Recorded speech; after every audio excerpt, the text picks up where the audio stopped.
Hello everybody and welcome back for the weekly VR news, where I keep you up to date on everything going on in the VR industry, prepare you for this week's new VR game releases, and then focus in on a few major stories. Today, we have plenty new information from Meta regarding their continued struggles, future plans including a possible Quest 3 Lite, their recent hardware price drops, their roadmap into 2024, and much more. Additionally, Pimax recently raised $30 million, Save Echo VR flew a plane over Meta Studios, and there's plenty of games releasing this week. Now there are of course links and timestamps if you want to skip ahead, but before we jump in, this video is brought to you by my sponsor Kiwi Design. They currently make my favorite Quest 2 Elite strap, which comes in multiple different versions. You can add an extra battery pack, high quality headphones, or even both. They also have other products like Valve Index style hand straps, and they just introduced a brand new RGB stand. Your controllers and headset magnetically connect. There's a charging indicator so you'll know when your headset's ready to go. And there's plenty of different RGB color options available. There's a link to Kiwi Design down in the description. And don't forget to use discount code Mateo311 for 5% off and to help support this channel.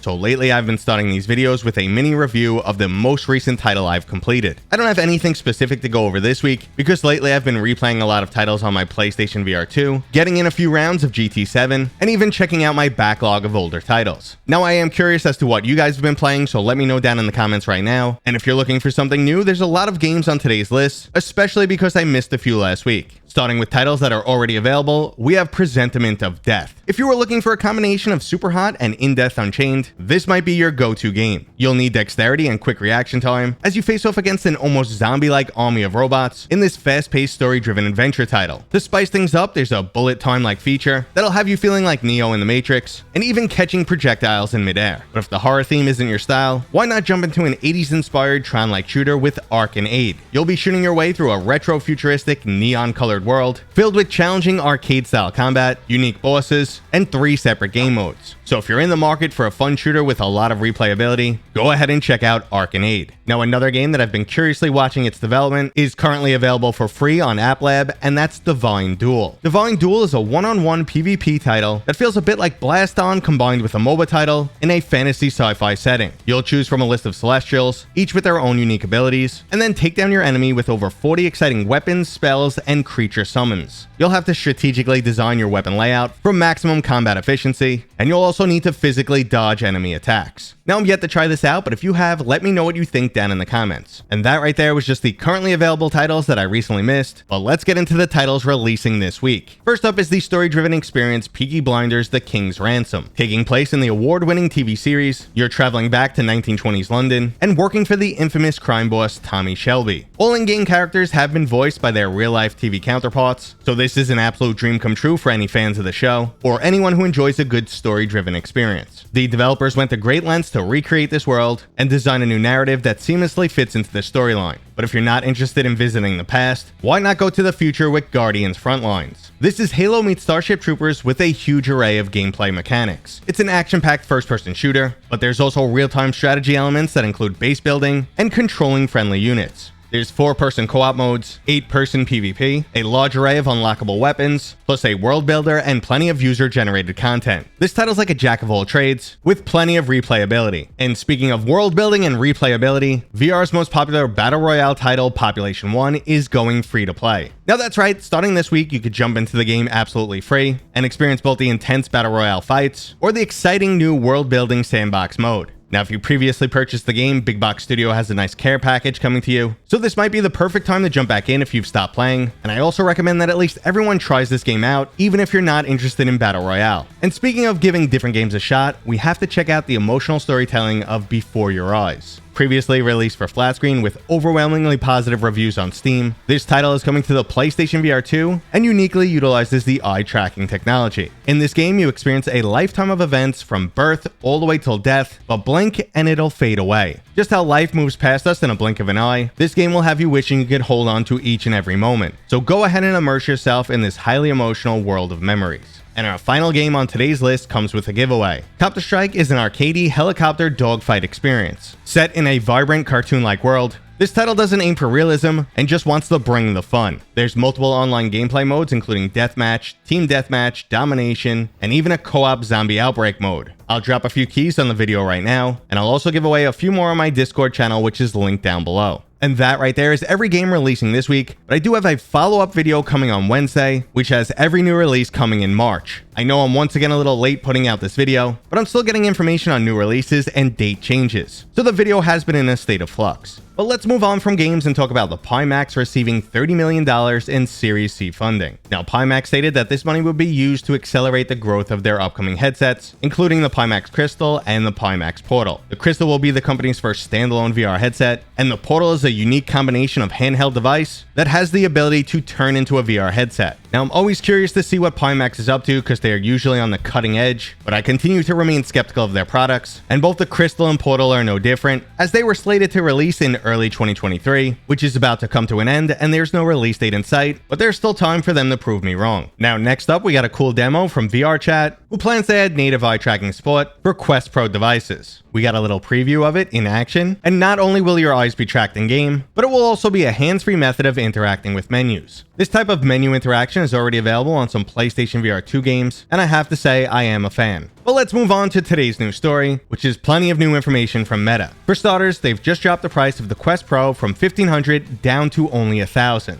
This is a 33% price reduction after only a few months. So it's a big screw you to early adopters, and honestly, I still can't recommend this headset even at that price tag. The pass-through quality is seriously lacking, they haven't proven a use case for the AR functionality, eye and facial tracking is hardly used in any applications, and the operating system and ease of use is just not good enough for productivity. You're basically getting a clarity-enhanced Quest 2 with better controllers, making it hard to justify the additional $600. Additionally, the Quest 2 256GB model has come down to $430, and if you are in the market for a Quest 2, this is a great option, as it's definitely worth $30 to double your storage. But let's move beyond simple price drops and into some internal information from Meta. To date, roughly 20 million Quest headsets have been sold. Now, this does include Quest 1, 2, and the Quest Pro, but the vast majority is made up by the Quest 2. But even with all of those sales, Meta still understands that they have a growth and retention problem. They need to resurrect users that have just given up on their Quest 2, and consumers who recently picked up a headset are just much less engaged than early adopters. So while those sale figures look great, they don't really have the player base to match it. We could assume that the majority of Quest 1 owners have moved on because they're no longer getting new titles. And as I've stated many times before, VR just isn't for everyone, so there's plenty of Quest 2s sitting in the closet collecting dust. Now I'm glad Meta recognizes this, and hopefully they make some changes moving forward. It's almost as if they don't realize the bulk of their player base is gamers, and they're continuing to push everyone towards their ultimate goal of XR becoming the next compute platform and moving our daily lives into the metaverse. But on the more immediate horizon, we have the Quest 3. Meta's vice president of VR has confirmed this device will cost a bit more than the Quest 2. Currently, the estimate is a starting price of $500, and they're looking to make the selling point that this device just does more than the Quest 2. While it will include upgrades that we're all looking for, like the new pancake lens and a GPU that's supposedly twice as powerful, it's also bringing some of the AR functionality found on the Quest Pro. But the burden remains on Meta to prove this is something that we actually want or need. It will have a bunch of launch applications to help sell this functionality, but I continue to remain skeptical. Now, there was some other interesting information revealed. It sounds like the Quest 2 would remain on sale next to the Quest 3, and Andrew Bosworth continues to claim this device as a long future. I honestly can't help but call BS here. We're going to see game support drop off just like we did on the Quest 1, and even if they significantly reduce the price of the Quest 2, why would you buy it if it's lacking new AR functionality and has no modern game support? To make matters worse, it looks like Meta is planning a Quest 3 Lite for 2024. We know it's set to have a much more appealing price tag, but it's unsure of what they'd have to cut out of the Quest 3 to make this happen.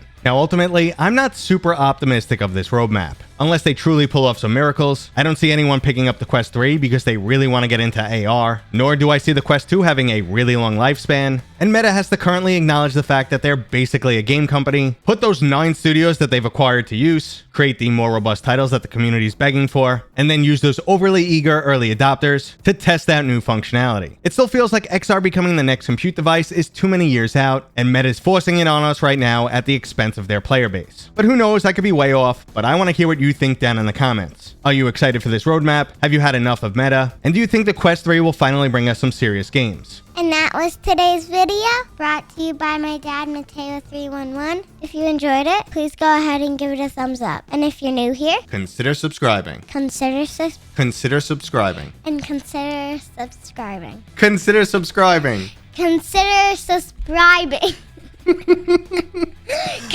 We'll see you guys on next time. We'll see you guys on next time.